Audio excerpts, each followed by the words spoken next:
जय हिंद एवरीवन, स्वागत है आपका वी नेशन ट्रिपल वन के एक नए एपिसोड में, जो आपके लिए लेकर आते हैं इंडियन डिफेंस की प्रमुख अपडेट्स को। सबसे पहले तो चैनल को सब्सक्राइब करना मत भूलिएगा। हमने आपको आज की ही वीडियो में बताया था कि भारत वो देश है जो लगातार अपनी ज़रूरतों को पूरा करने के लिए जो एडवांस वेपन सिस्टम है वो विकसित कर रहा है, और इस चीज़ का प्रमाण अब आपको पहली अपडेट में ही मिलने वाला है।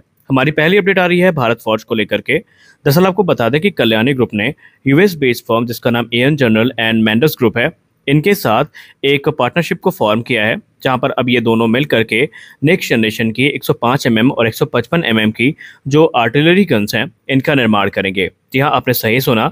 जो कल्याणी ग्रुप है इन्होंने basically US firm AN General and Mends group के साथ इस पार्टनरशिप को फॉर्म कर लिया है, और आने वाले भविष्य में इनके द्वारा नेक्स्ट जनरेशन की जो गन्स हैं वो देखने को मिलेंगी।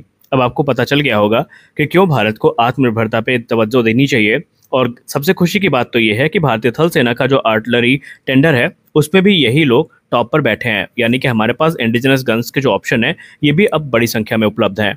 हमारी अगली बड़ी अपडेट आ रही है K9 थंडर को लेकर के। दोस्तों, आप सबको पता है कि K9 थंडर एक ऐसी आर्टिलरी गन है या सेल्फ प्रोपेल होविट्जर है जो कि भारत की भी काफ़ी पसंद बनी हुई है, और इसे साउथ कोरिया के द्वारा विकसित किया गया है। लेकिन हाल ही में K9 की कुछ नई तस्वीरें सामने आई हैं।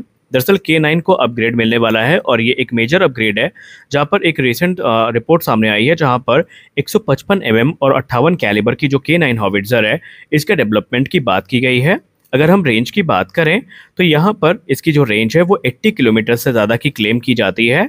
इसमें हमें मैन्ड अनमैन्ड टीमिंग कैपेबिलिटी भी देखने को मिलेगी। इसके अलावा artificial intelligence, anti drone capability और भी कई सारी चीज़ें हैं तो यहाँ पर ऐड करी जाएंगी। आपको बता दें कि K9 हॉविट्जर जो है ये ना सिर्फ कोरिया की पहली पसंद है, बल्कि भारतीय थल सेना में भी इसका जो इंडियन वेरिएंट है जिसको हम K9 वज्र के नाम से जानते हैं, ये इस समय ऑपरेट किया जा रहा है। और इस समय भारतीय थल सेना 300 की संख्या में जो K9 हॉविट्जर्स हैं इनके टारगेट को लेकर आगे बढ़ रही है। हमारी अगली बड़ी अपडेट एविएशन लवर्स के चेहरे पे एक बड़ी मुस्कान ला सकती है, और ये खबर ही ऐसी है। हम सबको एरो इंडिया के हर एडिशन का काफ़ी बेसब्री से इंतजार होता है, क्योंकि हमें बहुत सारी चीज़ें जो है वो देखने को मिलती हैं। तो एक बार फिर से अब आपका इंतजार खत्म होने वाला है। एरो इंडिया के ऑफिशियल ट्विटर हैंडल में जो डेट्स हैं इनको अनाउंस कर दिया गया है। दरअसल ये जो एयर शो होने वाला है इस बार, ये 10 से लेकर के 14 फरवरी 2025 में आयोजित किया जाएगा, और इसकी लोकेशन होगी यलंका एयरफोर्स स्टेशन, बेंगलुरु, कर्नाटका। यानी कि डेट जो है वो अनाउंस की जा चुकी हैं, और अब जो प्रिपरेशंस हैं ये भी स्टार्ट हो जाएंगी। तो कुल मिलाकर के इस बार का जो एरो इंडिया है ये बहुत ज़्यादा हमारे लिए विशेष होने वाला है, क्योंकि ऐसा रिपोर्ट्स में कहा जा रहा है, हम पुख्ता प्रमाण तो नहीं दे सकते लेकिन ऐसा कहा जा रहा है कि एमआरएफए से संबंधित बहुत सारी चीज़ें हमें यहाँ पर देखने को मिलेंगी। इसके अलावा कुछ सरप्राइज प्रोजेक्ट डीआरडीओ और आडा के हैं, उनके भी पहले दर्शन हमें इस बार के एरो इंडिया एग्जीबिशन में होते दिखाई पड़ेंगे। और अगर ईश्वर ने चाहा तो इस बार हम और हमारी टीम भी एरो इंडिया में ज़रूर उपस्थित रहेगी। तो देखते हैं अभी इसके जो आगे की प्रक्रिया है वो क्या होती है। जब भी क्रूज मिसाइल की बात होती है भारत में तो ब्रह्मोस का नाम काफ़ी सम्मान के साथ लिया जाता है। अब ब्रह्मोस क्योंकि एक सुपरसोनिक क्रूज मिसाइल है और इसे सेना के तीनों अंगों में ऑपरेशनल किया गया है, लेकिन एक और मिसाइल है जो इस समय बहुत ज़्यादा आकर्षण बटोर रही है या बहुत ज़्यादा चर्चा में है, और यह है हमारी निर्भय क्रूज मिसाइल। हाल ही में निर्भय की कैपेबिलिटी को लेकर के बहुत सारे प्रश्न हुए थे, लेकिन एक तस्वीर ऐसी सामने आई है और ये वायरल भी है, जहां पर निर्भय ने अपनी जो एक्चुअल सी स्किमिंग कैपेबिलिटीज हैं इनको प्रदर्शित किया है। इस तस्वीर में आप देख सकते हैं कि निर्भय मिसाइल समुद्र तल से काफी कम ऊंचाई पर उड़ रही है, और इसकी कक्षाएं भी आप नीचे जमीन पे या पानी पे देख सकते हैं। दरअसल आपको बता दें कि इस समय defence research and development organisation सेना के तीनों अंगों के लिए निर्भय मिसाइल के अलग अलग वेरिएंट को विकसित कर रही है, जो कि क्रम से इसका एंटी शिप वेरिएंट भी हमें देखने को मिलेगा, लैंड अटैक वेरिएंट भी देखने को मिलेगा, और एयर लॉन्च निर्भय भी हमें देखने को मिलने वाली है। यानी ये भविष्य की क्रूज मिसाइल है जो इस समय विकसित की जा रही है, और ये सभी डेवलपमेंट हमें आईटीसीएम इनिशिएटिव के अंतर्गत देखने को मिलेंगे। यानी आने वाले भविष्य में बड़ी संख्या में ये मिसाइल आपको ऑपरेशनल होती दिखाई पड़ेगी। हमारी अगली बड़ी अपडेट भारतीय वायुसेना को लेकर आ रही है। आप सबने हाल ही में एक घटना के बारे में सुना होगा, जहां पर भारतीय वायुसेना के वीर जवानों के मोर्टल रिमेन्स मिलने की खबरें सामने आई थी। आइए जान लेते हैं पहले पूरा मामला क्या है। मामला है 7 फरवरी 1968 का, जब भारतीय वायुसेना का एक AN-12 एयरक्राफ्ट जो है वो हिमाचल प्रदेश के रोहतांग पास में क्रैश हो जाता है, लेकिन उस दौरान जो शव हैं वीर जवानों के वो नहीं मिल पाते हैं। लेकिन हाल ही में आपने रिपोर्ट्स में सुना होगा कि पर्वतारोहियों को जो मोर्टल रिमेन्स हैं ये मिले हैं। तो अब यहाँ पर ANI की रिपोर्ट की बात माने तो टोटल अभी तकरीबन 5 जो मोर्टल रिमेन्स हैं ये प्राप्त हो चुके हैं, जिनमें से पहला जो रिमेन है वो है सिपाही मलखान सिंह जी का, जिनके अवशेषों को या मोर्टल रिमेन्स को उनके पैतृक गांव सहारनपुर में ले आया गया है, और विधिपूर्वक अब इनका अंतिम संस्कार वहां पर किया जाएगा। इसके अलावा 4 और मोर्टल रिमेन्स मिले हैं। अब यहाँ पर ये देखा जाएगा कि वो किसके हैं और उसके बाद उनके पैतृक गांव तक उन्हें भी पहुंचाया जाएगा। ये हादसा हुआ था फरवरी 7, 1968 को, जब भारतीय वायुसेना का एक AN-12 एयरक्राफ्ट मिसिंग हो गया था और उसके बाद से उसकी तलाश काफ़ी लंबे समय तक की गई थी, पर वो नहीं मिला था। हमारी अगली बड़ी अपडेट सुपर सुखोई प्रोग्राम को लेकर आ रही है। आप सबको पता होगा कि सुपर सुखोई प्रोग्राम के अंतर्गत जो सुखोई 30M के आई है, इनको अपग्रेड किया जाना है।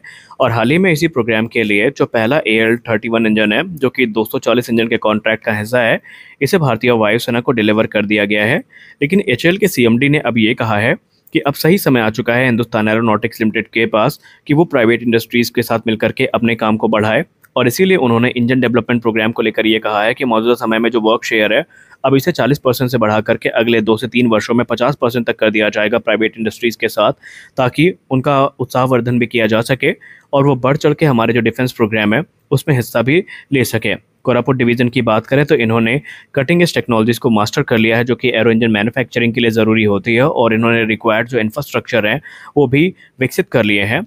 और आपने हाल ही में सुना ही होगा, जो हमारे अधिकारी हैं रक्षा मंत्रालय के, उन्होंने खुद इस चीज़ को एक्सेप्ट किया है कि जो कोरापुट डिवीज़न है, इनके पास इतना state of the art advance infrastructure है कि ये ग्लोबल जो ओरिजिनल इक्विपमेंट मैन्युफैक्चरर हैं, इनकी बराबरी कर रहे हैं। तो ये हमारे लिए काफ़ी अच्छी बात है, क्योंकि जितना एडवांस इंफ्रास्ट्रक्चर होगा, काम भी उतना ही बेहतरीन होगा। हमने हाल ही में एक रिपोर्ट कवर की थी, जहां पर हमने आपसे कहा था कि एरोनॉटिकल डेवलपमेंट एजेंसी और गवर्नमेंट ऑफ इंडिया आप खुद इस चीज़ को लेकर के इंटरेस्टेड है कि तेजस मार्क 2 और AMCA जैसे जो फाइटर्स हैं, इनके निर्माण में जो प्राइवेट सेक्टर है, इनकी भूमिका को सुनिश्चित किया जाए। और बाकायदा अब इसको लेकर रिपोर्ट भी सामने आ चुकी है।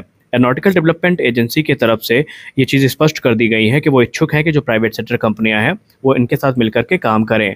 और ये सिर्फ एरोनॉटिकल डेवलपमेंट एजेंसी की तरफ से बात सामने नहीं आई है, बल्कि खुद गवर्नमेंट ऑफ इंडिया ने आडा को इस चीज़ के निर्देश दिए हैं कि वो तेजस मार्क 2 और एडवांस मीडियम कॉम्बैट एयरक्राफ्ट जैसे जो प्रोग्राम है, इसमें जो प्राइवेट सेक्टर कंपनियां हैं, इनकी सहभागिता को सुनिश्चित करें। इसके पीछे का उद्देश्य ये है कि अगर पब्लिक और प्राइवेट सेक्टर का वेंचर होता है, या यूँ कह लें कि ये उपक्रम यहाँ पर बनाया जाता है, तो इससे एयरक्राफ्ट का डिज़ाइन और डेवलपमेंट जो फेज़ है वो काफ़ी तेज़ होगा, इनकी मैन्युफैक्चरिंग को फास्ट किया जा सकेगा और भारतीय वायुसेना की जो नीड है उसको कम से कम समय में पूरा किया जा सकेगा। अब अगर हम इंडियन प्राइवेट इंडस्ट्री की बात करें, तो वो इस प्रोग्राम को ज्वाइन करने के लिए भी इच्छुक हैं और पब्लिक सेक्टर के साथ मिल करके वो काम करना भी चाहते हैं। अब इस समय एरोनॉटिकल डेवलपमेंट एजेंसी ऐसे प्राइवेट फर्म्स की तलाश कर रही है जिनके पास इंफ्रास्ट्रक्चर है एयरक्राफ्ट को बिल्ड करने के लिए, या फिर जो एयरक्राफ्ट स्ट्रक्चरल असेंबलीज हैं इनको बिल्ड करने के लिए, और वो इच्छुक भी होने चाहिए एयरक्राफ्ट निर्माण के लिए, और उनके साथ ये कोलैबोरेशन फॉर्म करके आगे चल के जो चीज़ें हैं वो आसान की जाएंगी। दरअसल आपको बता दें कि ये SPB मॉडल ही है, जहाँ पर पब्लिक और प्राइवेट सेक्टर की भूमिका को यहाँ पर सुनिश्चित किया जाएगा। अब इसके बेनिफिट ये होंगे कि हम सब जानते हैं कि जो प्राइवेट सेक्टर है वो काफ़ी फास्ट काम करती है, और ऐसे में जो हमारे क्रिटिकल प्रोजेक्ट है जैसे कि तेजस मार्क 2 और advance medium combat aircraft programme, इनमें अगर उनकी सहभागिता को सुनिश्चित कर लिया जाता है तो जो चीज़ें हैं वो काफ़ी फास्ट होंगी, क्योंकि पार्ट्स और दूसरे इंपॉर्टेंट कंपोनेंट्स की डिलीवरी काफ़ी फास्ट हो जाएगी और सारी चीज़ें स्वदेशी तौर पर हो रही हैं। इसका मतलब ये है कि हम अपने नीड के हिसाब से यहाँ पर प्रोडक्शन की रफ्तार को मैनेज कर सकते हैं। तो आज के इस वीडियो में बस इतना ही। आशा करते हैं यह वीडियो आपको अच्छी लगी होगी। वीडियो अच्छी लगी तो वीडियो को लाइक करिए, नए हैं चैनल को सब्सक्राइब करिए। मिलते हैं अगले वीडियो में कुछ और अपडेट्स के साथ, तब तक के लिए जय हिंद।